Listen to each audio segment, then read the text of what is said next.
Hi everyone, good morning, this is Dan. Welcome to Engelgeist. For those of you that are new, welcome. For those of you that are returning, welcome back. For those of you that support me over on Patreon, thank you so very much for your subscriptions. They are greatly appreciated. This is the daily forecast. It is for all signs. It is a broad spectrum collective reading, so I do speak in broad terms.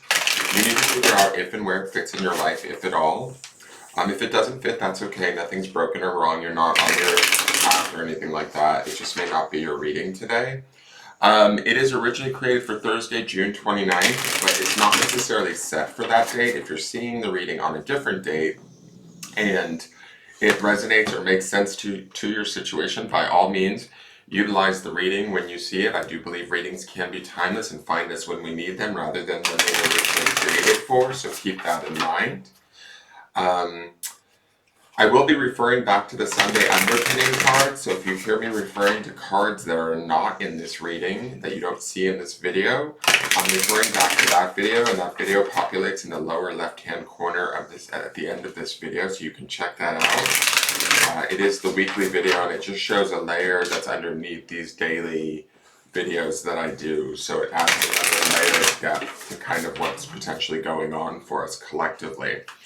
For those of you that are new, please check out the drop-down menu underneath any of my daily or weekly videos. In there is just some housekeeping rules, things I want you to think about when utilizing the channel, what decks I'm using during the reading, how to contact me or follow me on social media. If you want a private reading, you would need to message me either at my Instagram or my Facebook business page. These are the only ways to get in contact with me for a private reading. Please know that I will not reach out to you to sell you a reading. If anybody were to ever, initiate that, that would not be me. So you always need to be the one to initiate that conversation. So keep that in mind. And then also simple ways of supporting the channel. You can do so by hitting the thumbs up button, subscribing to the channel, and hitting the notification bell so you get notified when I put up new content, which is daily.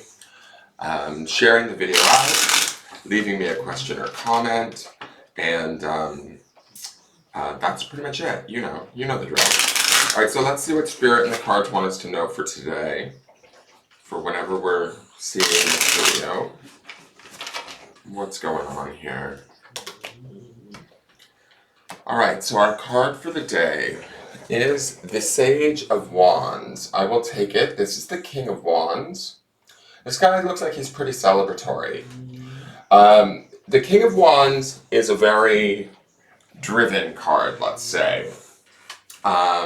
This guy looks like he's celebrating and he's achieved quite a bit. The King of Wands is the element of fire, which associates nicely with the underpinning. The card from the Sunday reading for the midweek, which we're now in, would be the Sun, which is associated with Leo energy, which is that fire, that passion, that desire, that movement forward. The fire element is always about action, desire, passion, direction, movement. It can be about impulse. The King of Wands can be, he doesn't necessarily think about things so much as he goes by his initial instincts of what he wants, what he desires, and he goes after it quickly. This man is in charge, and he's definitely, celebrating. There is an aspect to the King of Wands that can be a little bit sometimes self-centered or selfish. You have to be careful with that with the Wands. They can be kind of fiery and passionate, but they can also be sort of self-driven. And this guy being a little bit of what looks to me like a politician. Sometimes they can't be trusted. So I don't think that we can't trust this energy. I actually think that this is a rather celebratory energy, is more what I'm getting from the image of the card. There might be a freedom or a release. We have shifted into Cancerian season. That's been pointed out to me by my viewers, which thank you very much. I do appreciate that, because I do need to be made aware of that at this time. So that might be the release too of moving from all of the swords cards that we've been looking at these weeks or these days leading up to now. We've been seeing some Wands energy in the clarifiers. We saw the Knight of Wands 2 days ago, and yesterday we saw the Page of Wands. Now we have the King of Wands. So this is about taking action, standing in maybe what is our personal desire or our personal truth. Wands, that element of fire, is also about the spirit, so what really drives us at our core. So we might be making decisions, informed decisions, authoritative decisions, final decisions, or taking final actions towards a route, an opportunity, an option, a choice that we now desire, that we can clearly see, because in the Sunday underpinning reading, the card in the midweek is the sun. And what I was saying with that was that I believe that there's going to be a clarity or a light shed, a realization, an awakening, so to speak. And I think that sun could be the very fire energy that is opening up and awakening this King of Wands. Some of you could be feeling, fiery or ready to take action, make decisions, move forward in a real passionate manner. And I think that that's a good thing today. Be aware of what you're doing. Be aware that you're being honest with yourself. That would be my only suggestion due to the politician nature of this thing. Make sure that you're not, always do for yourself first, ideally, right? We've been seeing that partnership card as the oracle card, which is reminding us to be in partnership to ourselves, but also in partnership to others. And I think the warning with the politician aspect of the King of Wands is whatever we are going after, whatever decisions we are making, even though we're doing them from a position of our own self-servingness, and that's not a bad thing, make sure we're not doing it at the expense of others. We've seen the Five of Wands this week and the Five of Swords too, so I want to make sure that, or just like say, to anybody out there, make that decision, go after it, keep that vision, pursue it, right? But pursue it in a way that is, let's say, healthy, not selfish. Okay, that would be the only warning here. I don't necessarily get that feeling fully, but just for some of you, make sure if you're dealing with a King of Wands, be careful that they're really truly being, equal in whatever it is that they're desiring and coming after or coming at you with, rather than doing it for selfish reasons, if that makes sense too. Seeing this card from the other side of, say, a relationship or interaction. Now let's look at the Oracle card and see the Modern Nirvana Oracle card and see what it is for today. All right, I'll take it. It's Maktub. We've seen her before, and I like her because she kind of feels like the feminine to this masculine king. And where he has fire, she has sort of this smoke coming from her hands. She feels to me like she balances him out or tempers him in a way. So if we had any worries or fears of being too impulsive, I kind of get this real kind of grounded effect from Maktub, just with the heaviness of the door that she stands in front of, the sacredness of the symbols, the darkness of her cloak. All of that to me reminds me of the not only the emptiness card that we saw in Sunday's reading, right, but also the obsidian stone that is vision for this week, of maintaining our vision very clearly and from a depth of spirit that, and from our intuition, because we see this moon here that leads us maybe through new doors, that lead us to new opportunities. So let me read Maktub to you. Let me find Maktub's reading for you. One moment.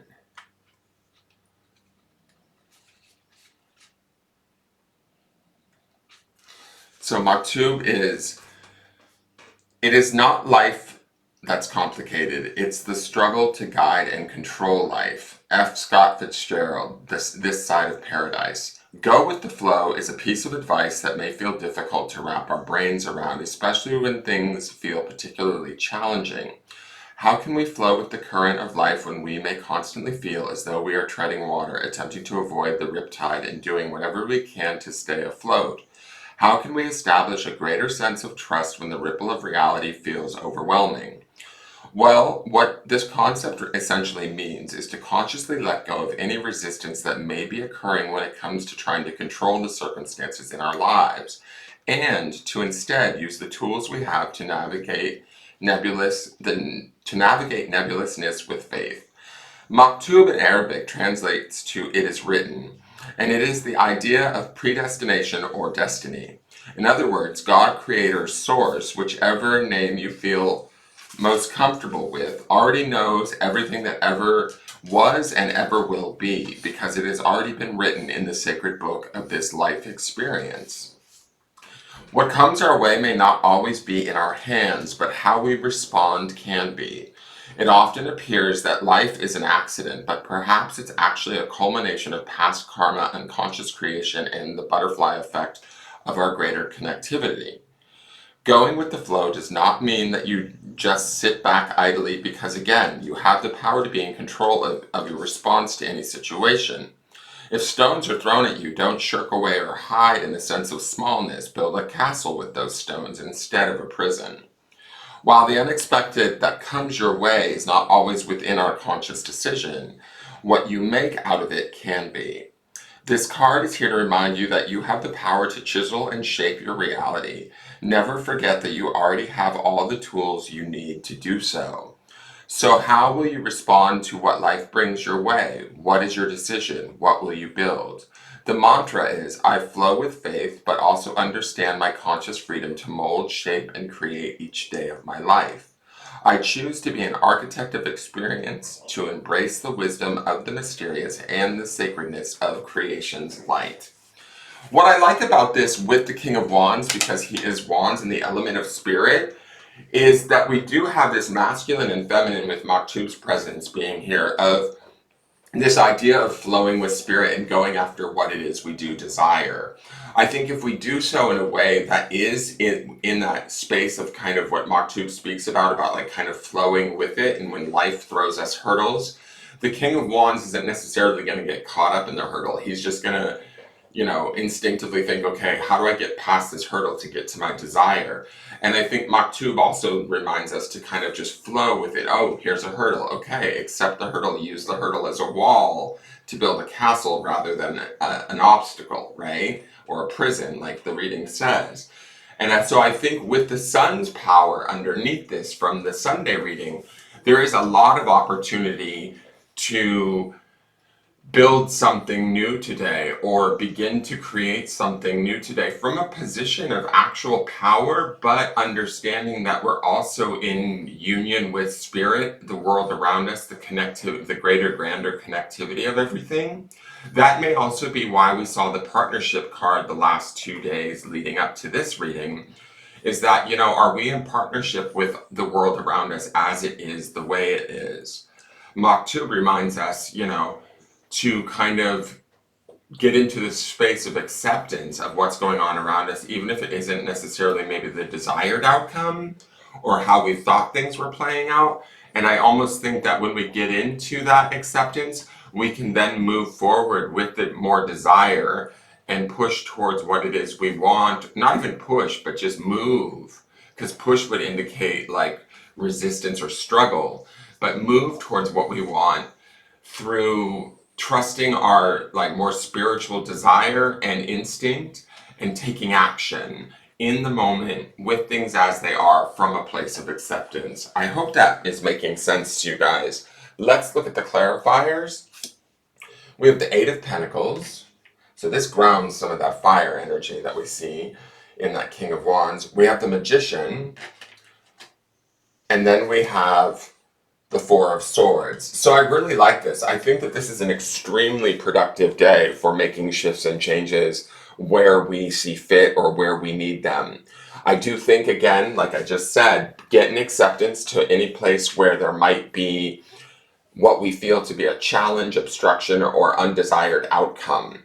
I don't think that that undesired outcome is as permanent or as big as we could potentially create it or make it out to be with these cards. These cards feel extremely empowered, especially with the sun's influence under this and the King of Wands there. There's some work involved with the Eight of Pentacles here. This eight reminds us to ground ourselves, right? To do the thing that's right in front of us, to keep with the small details, step by step, even a little bit of patience if need be, to move forward, taking each maybe obstacle, change, challenge, whatever it may be that's coming at us or that we're surrounded by, and break it down into smaller, more bite-sized pieces that we can deal with one by one and work our way through. The Eight of Pentacles is an artisan card. We have the past life experience and skill set to deal with this, even if we feel like maybe we've never dealt with this type of scenario or situation or challenge before. We can take it, break it down, focus on the pieces that we can work with, and begin to work our way forward. The Magician now, to me, is about creation. He's about turning sort of, metal into gold. He is connected to spirit and connected to the earth. He's connected to the King of Wands and connected to this Eight of Pentacles. He is keyed in with that infinity symbol above his head to the magic of spirit, right? He has the opportunity and the power to, in the moment, become creative and move things forward in surprising and maybe new ways. But again, he's in this state of non-resistance. He's the Magician. He believes that he can do what needs to be done in conjunction with spirit, right? The Magician's known for having all four elements at his disposal: earth, air, fire, and water, and he uses them in a way that creates opportunities and that inspires him rather than beleaguers him. Does that make sense? So, like, channeling that or capturing that energy within ourselves and then doing the work is really going to be key today. And we might find that there's smaller pieces we need to focus on, and then bigger jumps or steps or opportunities that we create from that we could even be surprised by with the Magician's presence there. The Four of Swords is a space of healing. It's a space of mental clarity. It's a space of withdrawal. It's a space of foundational thoughts, communications that are clear, defined, and our own, right? That's sort of the meditative aspect of the Four of Swords. We shut out the outside voices or what we're being told is possible, and we go inward and we understand what we know what we believe to be true. He's in a safe space there. It's a space of really clearing our mind and getting like mentally and communicatively sound in what it is we want, and understanding that and holding firm in that. And I think that helps us from the mental aspect of all of this to get into flow with everything and make opportunities or take steps, changes in positive ways, right? And if we find ourselves, not slowing down, but needing to slow down to get that clarity and reset, by all means, take that with the Four of Swords presence here. Now let's go to the grounding stone.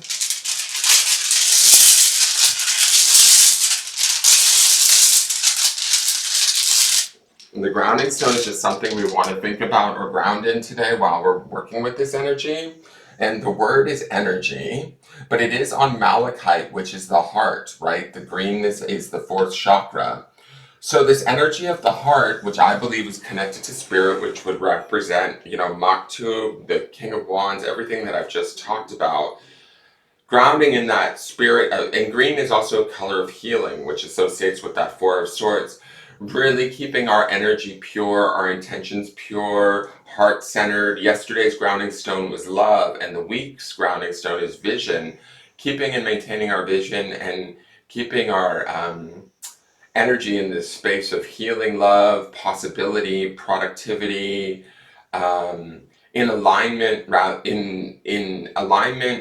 than in resistance to what's going on around us is sort of the message here. That will move us forward far more quickly and productively than fighting what's going on around us, if that makes sense. I hope that makes sense.